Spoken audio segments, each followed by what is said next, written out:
Hi everybody, welcome back to the channel. I have some fun things in store for you today. We had a couple of really good days. One day we went out west where I used to live when I was a little kid, and then we had some outings here, not too far from the city, outskirts of the city, but I found some neat things. We found a gem of a coffee shop that I'll introduce you to towards the end. Okay, so I'd like to start with a story. I have this friend who can look into people's past just by little pieces of memories.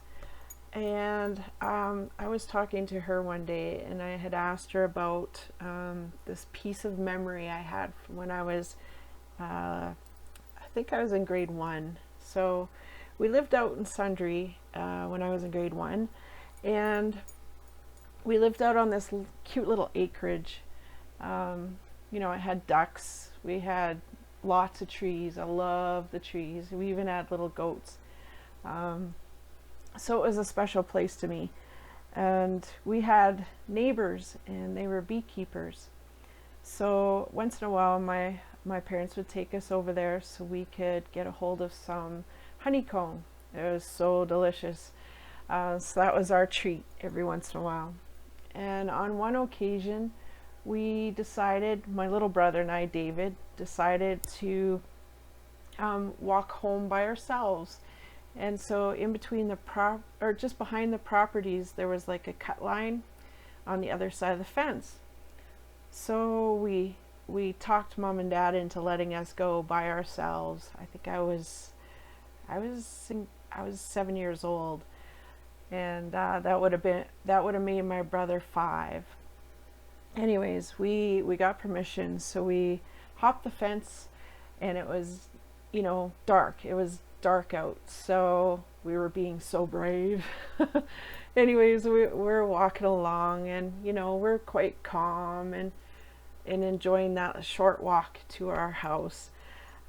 We get to the point where we got to enter our property, and all of a sudden I got this overwhelming panic.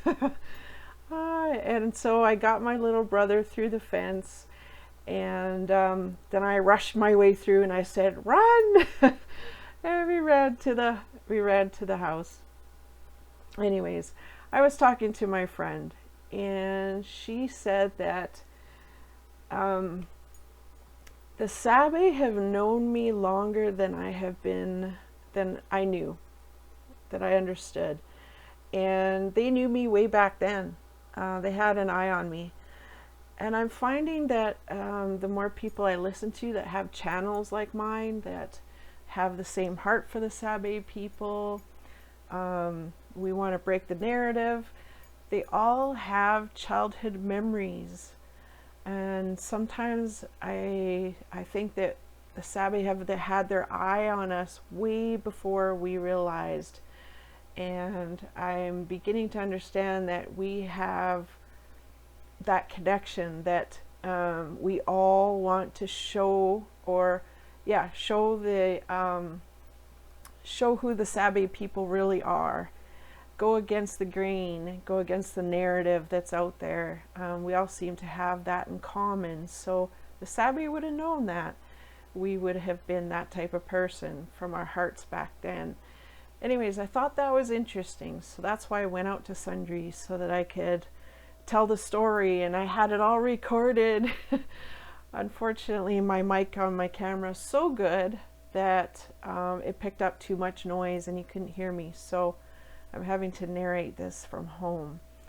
So I'm going to show you some of Sundre's surroundings, and show you a little bit about what we did and what we found. And then I'll introduce you to that sweet little coffee shop. I was so tickled. I saw this sign, and it had a Sabe on it. I'm like, "Aunt Pat, what is that?"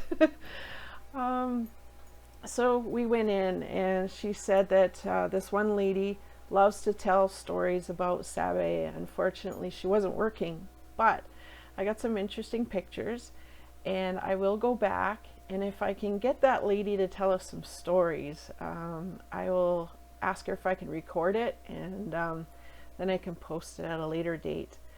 Okay, so before we went out to Sundre, I took the advice of a friend and I went on search of bear spray. And I couldn't find bear spray, and I couldn't find bear bells. They had been sold out, and I didn't feel like spending $50 on a big bear spray. I just need a little one. So what I did was I invited my aunts, my Aunt Pat and my Aunt Jacinth, because I know I can run faster.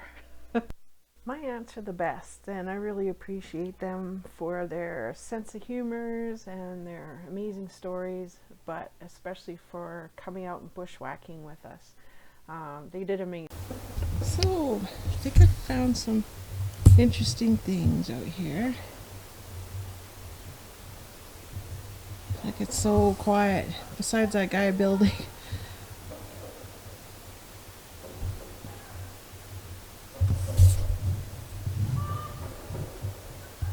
And everybody else wants me to go. I think I could stay out here forever. Searching. Now, tell me what you think about these trees.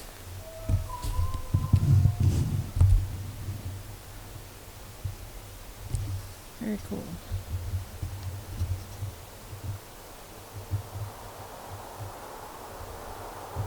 There are lots of snap trees like this. There are many pictures of them, but looks like they're just old and ready to go, right? So we're gonna backtrack now and head back the other way. We'll see what we can see.